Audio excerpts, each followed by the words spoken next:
Class 9th के देखिए सभी विद्यार्थी ध्यान दें।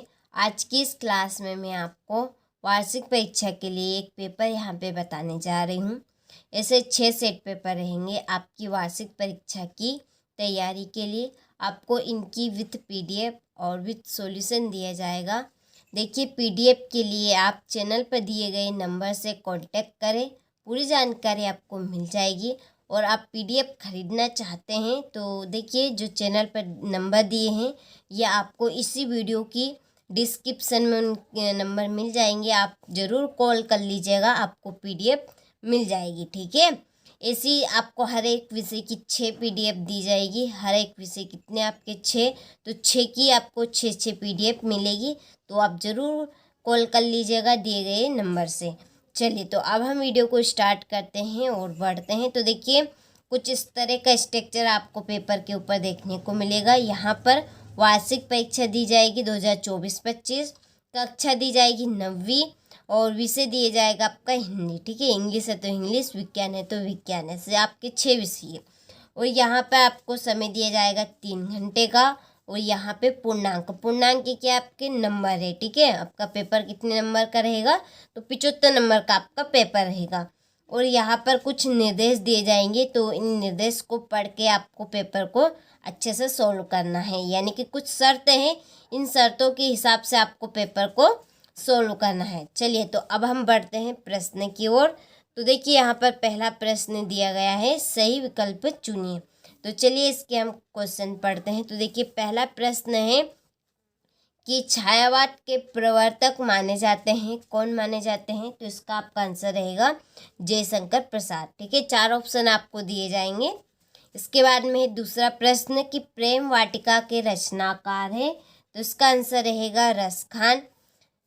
तीसरा है रसात्मक वाक्यम काव्यम परिभाषा किसकी है, तो ये परिभाषा किसने दी, तो ये दी है आचार्य विश्वनाथ ने। ठीक है, इसके बाद में है कि किस जानवर को कभी क्रोध नहीं आता, तो किस जानवर को नहीं आता है कभी क्रोध, तो गधे को नहीं आता है। तो इसका आंसर आ नंबर का एकदम राइट रहेगा। ठीक है, इसके बाद में है अगला प्रश्न कि माता पिता में समास है, माता पिता में कौन सा समास है, तो इसका आंसर रहेगा आपका द्वंद्व समास। छठा प्रश्न है कि मृत्यु का तरल दूत कौन था, तो तेज प्रवाह से आता पानी। ठीक है, तो ये हमने सही विकल्प यहाँ पे कंप्लीट कर लिए। आप सभी स्क्रीनशॉट अच्छे से ले और देखिए आप अच्छे से इनको कंप्लीट करें। आपको वार्षिक परीक्षा की पूरी तैयारी इस चैनल के ऊपर करवाई जाएगी। और देखिए पीडीएफ के लिए और पूरे सॉल्यूशन के लिए आप चैनल पर दिए गए नंबर से कांटेक्ट कर लें। और पीडीएफ खरीदना चाहते हैं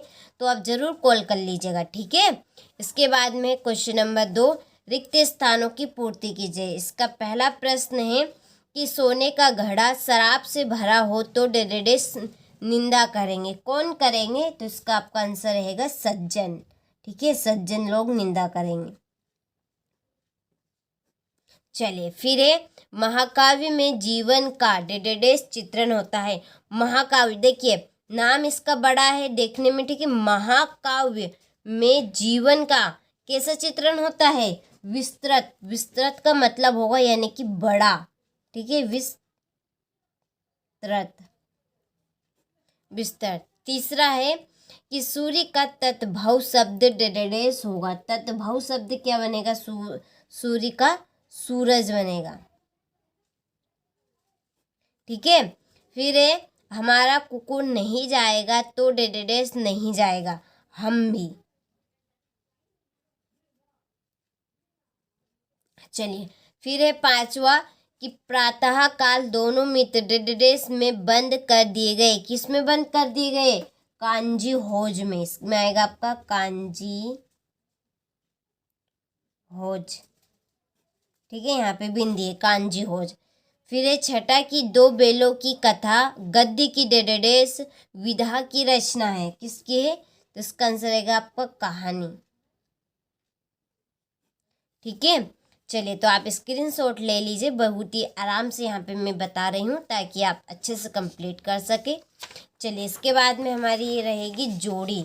ठीक है, ये रही सही जोड़ी बनाएंगे। ठीक है, आप 6 नंबर की जोड़ी रहेगी, हम मिलान करेंगे अच्छे से पंचवटी।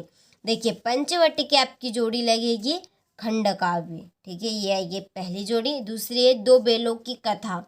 दो बेलों की कथा क्या है? प्रेमचंद्र, ठीक है। विद्यालय, विद्यालय की आपकी जोड़ी बनेगी दीर्घ संधि। इसके बाद में है चौथी, पतोहू के पहली संतान लड़की, तो चौथे की जोड़ी आपकी आएगी पर दादी, ठीक है। इसके बाद में पांचवी, कई अंकों वाली रचना, क्या कहलाती? कई अंकों वाली रचना नाटक कहलाती, और एक अंक वाली रचना एकांकी कहलाएगी, तो ये आपका पांचवी जोड़ी रहेगी। और टोपी, टोपी की जोड़ी आपकी जूता जो बच्ची जो, ठीक है, ये ठीक है, जोड़ी हमारी कंप्लीट हो चुकी है। आप भी अच्छे से स्क्रीनशॉट ले। देखिए आपको इसे 6 सेट पेपर प्रोवाइड करवाए जाएंगे आपकी वार्षिक परीक्षा के लिए, और विथ सॉल्यूशन और विथ पीडीएफ आपको दी जाएगी। तो आप जरूर इस चैनल से जुड़िए और अपने दोस्तों के साथ शेयर कीजिए। चलिए फिर है क्वेश्चन नंबर 4, सत्य असत्य लिखिए। पहला है कि नई कविता में खड़ी बोली में रचनाएं अधिक की गई है, तो ये बात आपकी सत्य है, इसमें आएगा सत्य। दूसरा है रस युक्त वाक्य ही है, वाक्य ही काव्य है, कथन आचार्य विश्वनाथ का है, तो ये भी सत्य बात है। चलिए तीसरी, झूरी गया का साला था, तो ये भी सत्य है। फिर है हिमालय दीर्घ संधि का उदाहरण है, तो ये भी सत्य बात है। अगला है रिलीफ डॉक्टर ने नाव में कुत्ते को बैठा लिया था, तो ये असत्य बात है। फिर है हजारी प्रसाद द्विवेदी द्विवेदी युग के निबंधकार है, तो ये भी असत्य है, ठीक है। इसमें से आपके 3 सत्य और 2 असत्य है। तो चलिए आप स्क्रीनशॉट ले लीजिए और अच्छे से कंप्लीट कर लीजिए। अब हम अगले प्रश्न की ओर बढ़ते हैं। तो देखिए अगला प्रश्न है हमारा, एक वाक्य में उत्तर लिखिए। इसका पहला क्वेश्चन है कि न खाकर प्राणी क्या बनेगा? अहंकारी, तो इसमें आएगा आपका अहंकारी, ठीक है। चलिए दूसरा है नायक के वृद्ध जीवन का चित्रण किस काव्य में होता है? तो इसका आपका आंसर रहेगा महाकाव्य में, ठीक है। तीसरा है सांड को देखते ही कौन भयभीत हो गए? तो इसका आपका आंसर रहेगा हीरा और मोती। चलिए चौथा प्रश्न देखते हैं कि पंचामृत में कौन सा समास है? तो इसका आएगा आपका दिग्गु समास, ठीक है। पांचवा है जनरल मिथिया का चित्र किसने मंगवाया था? तो रेजू ने।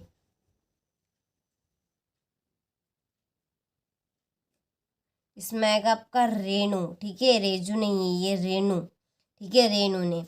हजारी प्रसाद द्विवेदी किस युग के लेखक है? तो इसका आंसर है छायावाद